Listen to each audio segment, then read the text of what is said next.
नमस्कार दोस्तों, आज एक ऐसे केस की बात करते हैं जिसने हरियाणा प्रदेश को झकझोर कर रख दिया है। ये केस है भिवानी जिले की प्राइवेट स्कूल की टीचर मनीषा का। मनीषा जो 11 अगस्त को अपने घर से निकलती है और वो अपने पिता से कहती है कि वो आज घर देरी से आएगी क्योंकि उसको नर्सिंग कॉलेज में दाखिले के लिए जाना है। लेकिन शाम होते होते मनीषा घर नहीं पहुंचती और घर वाले इसकी सूचना पुलिस को देते हैं। लेकिन पुलिस की कार्यप्रणाली इसलिए सवालों के घेरे में आ जाती है क्योंकि लोहारू की पुलिस पिता को एक बेतुका सा जवाब देता है। वो जवाब ये था पुलिस की ओर से कि बेटी शायद किसी के साथ चली गई होगी और 2 दिन बाद लौट आएगी। लेकिन 2 दिन बाद लौटी तो उसकी लाश। जी हां, कॉलेज के 500 मीटर दूरी पर जिस खेत में मनीषा का एक तरह से हम कह सकते हैं कि बुरी हालत में, दयनीय हालत में शव मिला, उसकी सूचना खेत के मालिक ने ही पुलिस को दी। और जब पुलिस मौके पर पहुंची तो शव को कब्जे में लिया गया। परिजनों ने शिनाख्त की और उसकी गर्दन को यानी कि चेहरे को बुरी तरह से जो है क्षतिग्रस्त किया हुआ था। और अलग अलग जो है थ्योरी वो सामने आने लगी कि शायद किसी दरिंदे ने कोई घटना को अंजाम देकर और मनीषा का शव यहां वारदात के बाद फेंक दिया है। देखते ही देखते ये बात आग की तरह सुलगने लगी और पूरे क्षेत्र में फैल गई। और एक हमदर्दी यदि हम कहें इस बहन के साथ, वो जुटने लगी और सभी को ये लगा ये इस क्षेत्र की बेटी नहीं बल्कि पूरे प्रदेश की, हमारे समाज की बेटी है और इसको न्याय जरूर मिलना चाहिए। और पुलिस की कार्यप्रणाली को लेकर लोगों में खासी नाराजगी हुई। और लगातार यदि हम बात करें इसमें, जैसे जैसे एक एक दिन बीतने लगा तो परिजनों ने और समाज के लोगों ने ये ठान लिया कि जब तक मनीषा की हत्या के कारणों का और आरोपियों का पता नहीं लग जाता तब तक वो इसका दाह संस्कार नहीं करेंगे। और एक एक दिन में लगातार जो है भीड़ पहले सैकड़ों और फिर हजारों में बढ़ने लगी, प्रोटेस्ट होने लगे। लेकिन बीते दिन की बात करें यानी 18 अगस्त की, तो पुलिस का एक साफ तौर पे हम कह सकते हैं कहना है कि ये पूरा जो मामला है ना तो उसमें कोई अनहोनी जो है इस बच्ची के साथ हुई है, ना ही इसे मारा गया है, बल्कि ये मामला है वो सिर्फ और सिर्फ सुसाइड का है। लेकिन बड़ी विचित्र बात यह है कि इसमें एक एसपी का तबादला हो गया। थाने से 5 लोग सस्पेंड हो गए। जो पहले एसपी थे मनबीर सिंह, उनको यहां से बदलकर सुमित कुमार को इनकी जगह लगाया गया। तो सुसाइड नोट पुलिस कहती है कि डेड बॉडी के पास से मिला, तो बताने में ये 5 दिन का वक्त क्यों लग गया, जबकि 13 तारीख को पुलिस को डेड बॉडी रिकवर हो गई थी और पुलिस का कहना है कि सुसाइड नोट डेड बॉडी के साथ था। तो पुलिस को ये इतना मामला बढ़ता हुआ होने के बाद भी ग्रामीणों में और शहरी क्षेत्रों के लोग वहां पहुंचे हैं, उनमें इतना रोष देखने के बाद भी क्यों नहीं बताया कि ये एक सुसाइडल अटेम्प्ट है।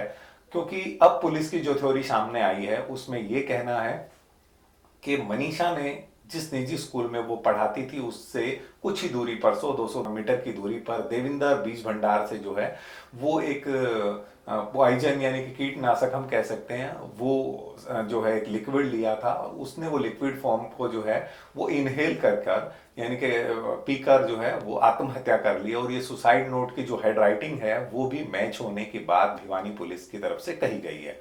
लेकिन दोस्तों इसमें अभी भी कई पेच जो हैं वो सामने इसलिए आ रहे हैं कि जो पुलिस ने सुसाइड नोट मीडिया के सामने दिखाया है, जिस तरह से सोशल मीडिया पे वायरल है, वो एक फोटोकॉपी नुमा में है। कहते हैं कि ये एक नोटबुक में है, बच्चे की नोटबुक का पेज है, उसमें सुसाइड नोट है और रोमन में लिखा हुआ है। ये हमने भी पढ़ा है, जिसमें वो अपने मम्मी पापा को मिस करती हुई नजर आ रही है और सुसाइड करने की बात कहती है।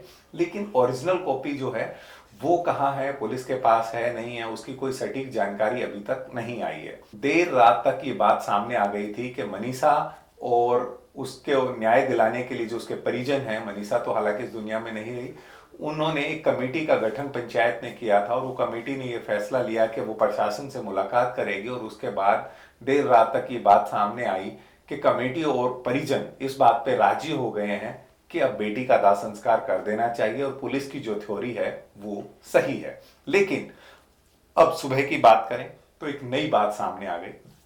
साथ लगता हुआ जिला चरखी दादरी और भिवानी दोनों में इंटरनेट सेवाएं बंद कर दी गई है। हालात बेहद तनावपूर्ण है क्योंकि पहले भी इसमें अलग अलग सड़कों को, नेशनल हाईवे जो है इस केस में जाम हुए हैं। तो अब जो है मनीषा के पिता ने वीडियो जारी कर कहा है कि प्रशासन ने कल की मुलाकात में कमेटी पर दबाव बनाया और कमेटी ने मुझ पर दबाव बनाया कि दाह संस्कार कर दिया जाए, लेकिन वो नहीं चाहते, क्योंकि वो चाहते हैं कि उनकी बेटी को न्याय मिले।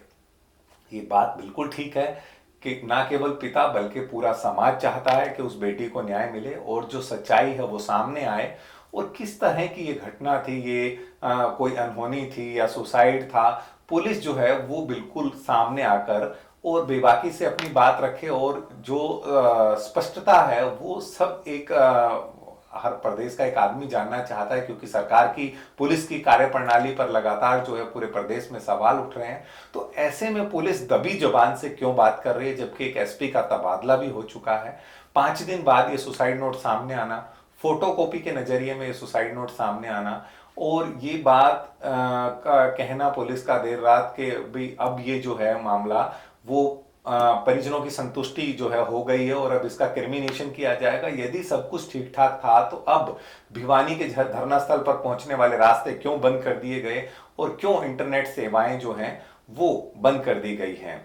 तो ऐसे में यदि जरूरत है तो वो पुलिस को निष्पक्ष रूप से हर किसी के सामने आकर, यानी कि किसी प्रेस कॉन्फ्रेंस के माध्यम से या पंचायत के माध्यम से पूरे केस को सभी के सामने रखने की जरूरत है, और सच्चाई जो है उसको कड़ी दर कड़ी, क्योंकि पुलिस का ये कहना है कि साइंटिफिक जो एविडेंस आए हैं उसमें ये मामला साफ हो गया है कि ये मामला सुसाइड का है। उसमें सुसाइड नोट की बात करें या कीटनाशक दवा की बात करें या जो पोस्टमार्टम रिपोर्ट भिवानी में बोर्ड से हुआ था और उसके बाद इसका दूसरा पोस्टमार्टम डेड बॉडी का जो है वो रोहतक पीजीआई से भी करवाया है। तो ऐसे में अब जो एक इंतजार पूरे प्रदेश की जनता कर रही है वो ये कर रही है कि भिवानी की जो पुलिस है वो, या प्रदेश के जो मुखिया हैं पुलिस के, शत्रुजीत कपूर, वो सामने आए और इस पूरे केस को जो है वो इसका एक तरह से खुलासा करे कि ये सबूतों के आधार पर और इन एविडेंस के आधार पर ये चीजें सामने आई है, ताकि समाज और प्रदेश की जनता ये मान सके कि ये किस तरह का घटनाक्रम था और कैसे जो है इस 18 या 19 वर्षीय, 18 से कुछ साल 2-4 महीने ऊपर थी मनीषा की उम्र, कैसे जो है इसकी जान गई है और असल हत्या की वजह क्या है।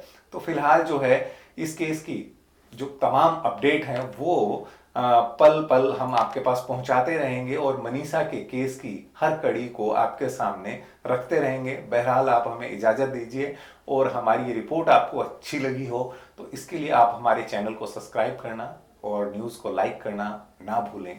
आपका शुक्रिया।